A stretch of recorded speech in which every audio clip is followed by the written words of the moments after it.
Fortune বরিশালের মালিক মিজানুর রহমানকে দেখে আপনি মুগ্ধ হতে বাধ্য। ব্যবসার স্বার্থে না, ক্রিকেটকে তিনি হৃদয়ে ধারণ করেন। তার ব্যবসা জীবনটা নাটকের চেয়ে নাটকীয়। অভাব কি জিনিস তা তিনি ভালো করেই জানেন।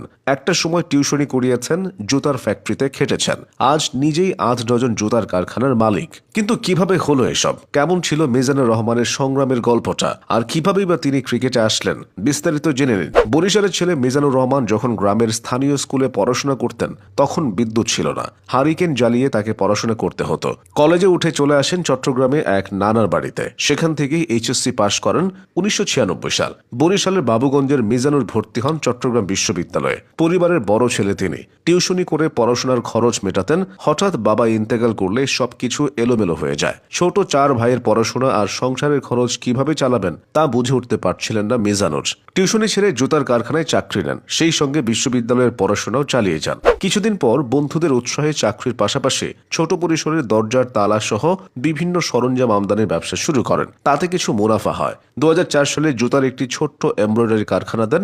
এর মাধ্যমে মূলত মিজানুর রহমানের উদ্যোক্তা জীবনের শুরু। কেটে গেল আরও কয়েক বছর। এবার মিজানুর বড় পরিসরে বিনিয়োগ করতে চাইলেন। ২০১২ সালে বরিশাল শহরেই প্রতিষ্ঠা করলেন ফরচুন শুজ নামে রফতানিমুখী জুতার কারখানা। কিন্তু উৎপাদন শুরু করার জন্য কেউ টাকা দিচ্ছিল না। টাকার জন্য অনেক সরকারি বেসরকারি ব্যাংকের দ্বারে দ্বারে ঘুরেছেন তিনি। কাজের কাজ কিছুই হচ্ছিল না। সর্বশেষ ইসলামী ব্যাংকের একজন কর্মকর্তা তাকে চলতি মূলধনের ব্যবস্থা করে দেন। এরপর আর পেছনে ফিরে তাকাতে হয়নি।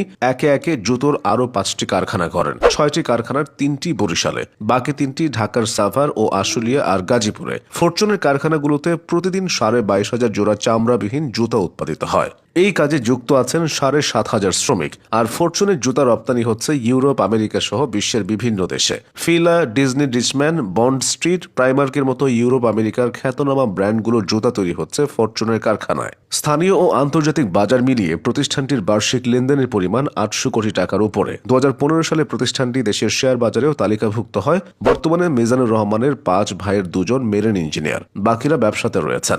বর্তমানে মিজানুর রহমানের ফ্যাক্টরিগুলোতে ৭,০০০-এরও বেশি কর্মচারী রয়েছেন। তিনি ২,০০০-এরও বেশি কর্মচারীকে নাম ধরে চেনেন। অফিসারদের সঙ্গে তিনি যতটা না কথা বলেন, তার চেয়ে ওয়ার্কারদের সঙ্গে বেশি কথা বলেন। করোনার মধ্যে তিনি কর্মচারীদের কাপড় পর্যন্ত দিয়েছেন। ফরচুন শুজ ফ্যাক্টরির লোকেরা মনে করে তারা সরকারি প্রতিষ্ঠানে চাকরি করে। কোনোদিন বেতন নিয়ে ঝামেলা হয়নি, ওভারটাইম নিয়েও ঝামেলা হয়নি। কর্মচারীদের ৯০% নারী। প্রশিক্ষণ দিয়ে মিজানুর রহমান তাদের দক্ষ কারিগর হিসেবে গড়ে তুলেছেন। মিজানুর রহমান যেন পরশ পাথর, যেখানেই হাত রাখেন সেখানেই সফল হন। কিন্তু ফরচুনের ব্যবসা যখন ধীরে ধীরে বড় হচ্ছিল, তখন হোঁচট খায় ফরচুন। বিশেষ করে ২০১৪ সালে রাজনৈতিক অস্থিরতার কারণে ফরচুনের অন্তত ২৫ কন্টেইনার বন্দরে আটকা পড়ে। এছাড়া প্রতিষ্ঠানটির কর্মীদের আনা নেওয়ার কাজে নিয়োজিত ৪টি বাস এবং একটি ব্যক্তিগত গাড়ি দেওয়া হয়। সব মিলিয়ে বড় ধরনের ক্ষতির মুখে পড়ে ফরচুন। কারখানা বন্ধ হয়ে যাওয়ার উপক্রম হয়েছিল, কারণ অনেক অর্ডার বাতিল হয়ে গিয়েছিল। মিজানুর রহমান উঠে দাঁড়িয়েছেন। সারাক্ষণ ব্যবসায়িক কাজ নিয়ে ব্যস্ত থাকলেও ক্রিকেটের প্রতি ভালোবাসা রয়েছে মিজানুর রহমানের। যখন অবসর পান তখন ক্রিকেট খেলেন অথবা ক্রিকেট খেলা দেখেন। বিদেশে গেলে অবসর সময়ে পুরনো খেলা দেখে সময় কাটান। এই ভালোবাসা থেকেই ফরচুন বরিশাল ফ্র্যাঞ্চাইজিটির জন্ম। আর সেই জন্ম থেকেই পরপর 2বার চ্যাম্পিয়ন হওয়া।